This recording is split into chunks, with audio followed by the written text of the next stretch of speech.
Hi సినెక్స్ Telugu YouTube ఛానల్కి స్వాగతం. అందరికీ సంక్రాంతి శుభాకాంక్షలు. భర్త మహాశైలకు విజ్ఞప్తి సినిమా థియేటర్లోకి వచ్చేసింది. దాని గురించి కొంచెం మాట్లాడుకుందాం. తెలుగు సినిమాలకి ఎప్పుడైనా సరే కొన్ని ఫార్ములాలు వర్కౌట్ అవుతూ ఉంటాయి. వచ్చినన్నీ వర్కౌట్ అవుతాయని చెప్పలేం, కానీ సరైన కథనం, మసాలాలు, తాలింపులు, హంగులు కుదిరితే మాత్రం తిరుగులేదు, విజయం దక్కినట్టే. ఈ ఫార్ములాలో ఒక భర్త ఇద్దరు భార్యలు, లేదా ఒక భర్త భార్య ప్రియురాలు లేదా ప్రియురాళ్ళు ఉంటారు.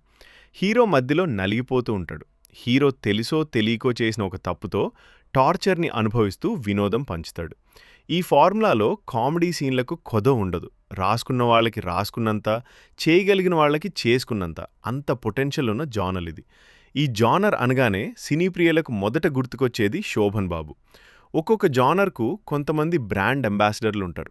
శోభన్ బాబుని బ్రాండ్ అంబాసిడర్గా చెప్పొచ్చు. ఈ జానర్ని టచ్ చేయని తెలుగు హీరోలు లేరనే చెప్పాలి.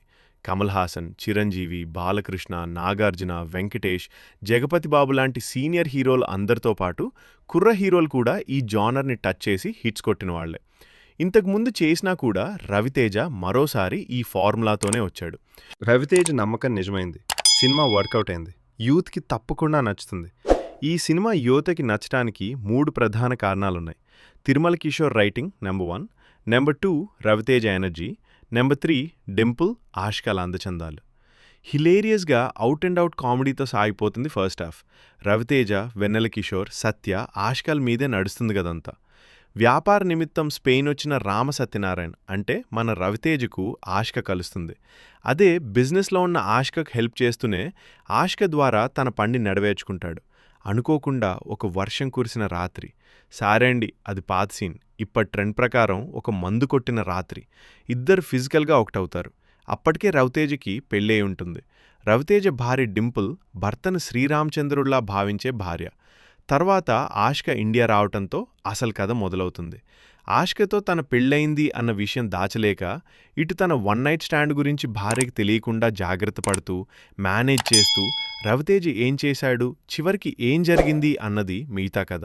ఫార్ములా కథే కాబట్టి భర్తలకు ఎప్పట్లాగానే ఒక విజ్ఞప్తిచ్చి ముగిస్తాడు దర్శకుడు. తిరుమల కిషోర్ డైలాగ్స్తో ఫస్ట్ హాఫ్ అంతా హిలేరియస్గా నడిపించేశాడు. ఈజీగా కథలోకి వెళ్ళిపోతాం. ఫస్ట్ హాఫ్ అంత ఇదిగా, సెకండ్ హాఫ్ లేకపోయినా ఓవరాల్గా మంచి ఫీలింగే కలుగుతుంది. వెన్నెల కిషోర్, సత్యం, సునీల్ మురళీధర్ గౌడ్ ఇలా అందరూ ఆల్మోస్ట్ తమ పాత్రలకు న్యాయం చేశారు. తమ టైమింగ్తో, సీనియారిటీతో నిలబెట్టేశారు. రవితేజను బాబాయ్ బాబాయ్ అంటూ బ్లాక్మెయిల్ చేసే కుర్రోడు కూడా బాగానే చేశాడు. మీకు గుర్తున్నే ఉంటుంది, అన్నయ్య సినిమాలో చిరంజీవికి అప్పుడప్పుడు ట్రెండీగా ఉండే ఇంకొక చిరంజీవి కనిపిస్తూ సౌందర్యను ప్రేమించమని ఎంకరేజ్ చేస్తూ తోస్తూ ఉంటాడు. అలాంటి ఒక క్యారెక్టర్ ఇక్కడ కూడా ఉంటుంది, ఎల్విస్ అనే పేరుతో. ఇంకొక రవితేజ కనిపిస్తూ తప్పు చేయమని ప్రోత్సహిస్తూ ఉంటాడు. అది కూడా బాగానే వర్కౌట్ అయింది. టెక్నికల్గా కూడా సినిమా బాగుంది. ఫోటోగ్రఫీ బాగుంది. అన్ని విభాగాలు సినిమాకి తగ్గట్టుగా కుదిరాయి. బీమ్స్, పాటలతో పాటు రీ రికార్డింగ్ కూడా బాగుంది. రవితేజ హీరోయిన్లు ఇద్దరితో చేసిన పాట హుషారుగా ఉంది. మొత్తానికి రవితేజ ఈ సంక్రాంతికి తాను మెచ్చే జానర్ను మార్చి జనాలు తనలో కోరుకునే జానర్తో రావటం అభినందనీయం. యూత్ కోరుకునే అంశాలున్న సినిమా. ఇలా సీనియర్ లేయర్లు తమ బలం తెలుసుకుని వస్తే ఎప్పటికీ ఆదరణ ఉంటుంది.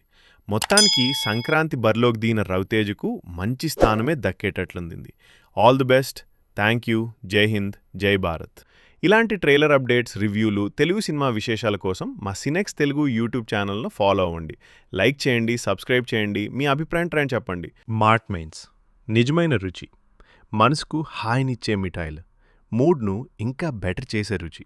చిన్నారుల చిరునవ్వుల్లా ప్రతి పండుగకి, ప్రతి సందర్భానికి నిజమైన స్వీట్స్ అనుభూతి. మిస్ అవ్వకండి మార్ట్ మైన్స్ రియల్ టేస్ట్ని. లడ్డూలు, మైసూర్ పాక్, కాజు స్వీట్స్, ఇంకా ఎన్నో రుచికరమైన స్వీట్స్ అందుబాటులో. ఇప్పుడే ఆర్డర్ చేయండి. Our website www.martminds.com.